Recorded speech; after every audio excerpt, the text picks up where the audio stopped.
A warm welcome to the Africa Law and Tech Festival 2024. So in one word, how are you feeling today? Excited from Lagos, Nigeria? Super happy, it's amazing, great to join. Where are you joining us from? We've got someone from Morocco, Ethiopia, DR Congo, South Sudan, fantastic, Rwanda, Togo, Zimbabwe. Truly African indeed, truly African. I'd like to introduce someone who's actually in the room all the way from Uganda. And so I'm going to invite him to just come on stage and share his experience. This is my second time to attend this conference. Every other topic is exciting. Every other topic really triggers a lot in you and makes you think, you know what? I don't know if what I studied in law school may it be still relevant the next 5 years. So I thank you guys for this opportunity. It's really very fantastic. We cannot talk about the festival without just looking back at how far we have come. I think if you're talking about 2018, 2019, before the COVID pandemic, there was a lot of not much interest, if I could put it that way, especially within the legal practice in the legal sector as to the use of tech. But then COVID, of course, definitely changed how we viewed practice, changed how we viewed our businesses. And so it's an apt time to even be talking about artificial intelligence. Now in its fifth year since 2020, the festival has again brought together policymakers, technologists, startups, lawyers, bar associations, academia, and civil society groups.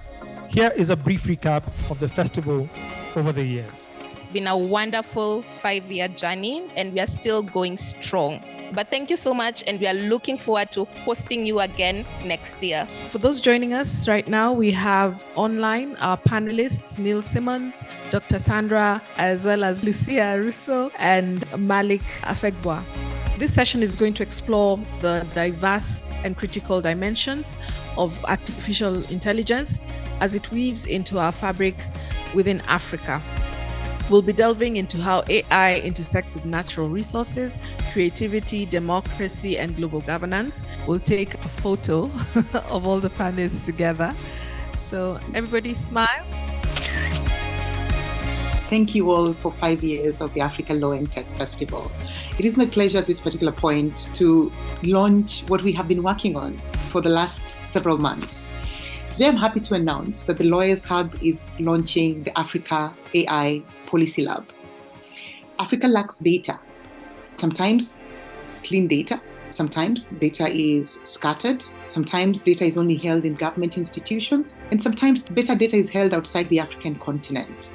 With the support of the Patrick J. McGovern Foundation, we are happy to be launching the first AI Policy Lab in Africa, which would handle issues around research within the African continent. It's also my pleasure to launch 2 reports. One report is on 5 years of AI regulation in Africa. Secondly, we launched the report on artificial intelligence and judicial systems in Africa. We want to invite you to come and read the report on how judicial systems could look like in light of artificial intelligence and how judiciaries across the African continent are preparing and working on artificial intelligence. At this particular point, I want to invite the CS, Dr. Margaret Nyambura. Dr. Nyambura, the floor is yours. It is encouraging that Lawyers Hub continues to convene multi-stakeholders on policy, dialogues, and development through this annual event. Today, AI is not a distant concept, but a present-day reality, deeply embedded in our everyday devices and systems. According to Pricewaterhouse Global Artificial Intelligence Study, AI is projected to contribute 15.7 trillion to the global economy by 2030. I persuade each one of us to be open to learning and boldly lend our voices to curating technological solutions and policies that serve us as African people and upholds the values we hold dear.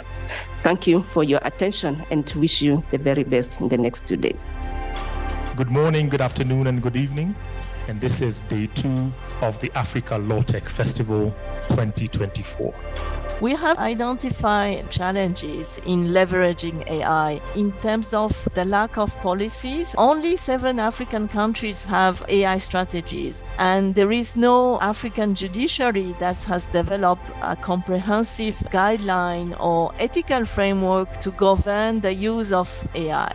I think a huge problem is indeed that technology and innovation will always be far ahead of regulation and legislation. And I specifically think it of great importance in Africa in particular for there to be greater accountability in terms of the platforms. And there's definitely a lot to learn from the EU in that regard. Now, that's not to say that we should whole scale take what is done there and just implement it in African countries. So do we have a voice at the design stage? At the global level where technology is governed, are there African voices at that level? At multilateral bodies, are the concerns of Africans being taken on board? So if we're going to look at regulation and legislation, we need to consider all those issues. Africa has like 2,000 plus African languages. So if we really start thinking about those languages and how they get represented in a lot of these new AI tools that everybody's using, you will find that there's very few of them really represented well. The Kenya and other African countries are actually using products that are developed and situated elsewhere. So the first thing for the African countries is we need to invest more in our universities in terms of research on matters AI, in terms of preparing our own human resource and expertise in order to have good policies. Good afternoon, everyone. Thank you so much for the opportunity. This is the first time I ever participated in this Africa Law Tech Festival, but then from Nigeria, and it was quite insightful. So talking about AI, and how to apply it in the law practice and every other thing, I really learned a lot. So thank you so much for the opportunity, and I am really, really glad once more, that I was a part of this. Over the course of the last 48 hours, there have been over 1,500 of us looking at the different discussions that we've had. A lot of interactive sessions where people gave their ideas, suggestions, and proposals. What I liked was the mix of people from across the continent. Yes, this is the team that has made the last few days possible. So provided you've been commenting, the wheel of fortune will spin and it will send us out the winner of the hamper that Lawyers Hub will send out. Drum rolls, and the winner is Aisha Gonze. So round of applause for Aisha. Yay. A big thank you for making the Africa Law Tech Festival 2024 a reality from Nairobi. It's a wrap.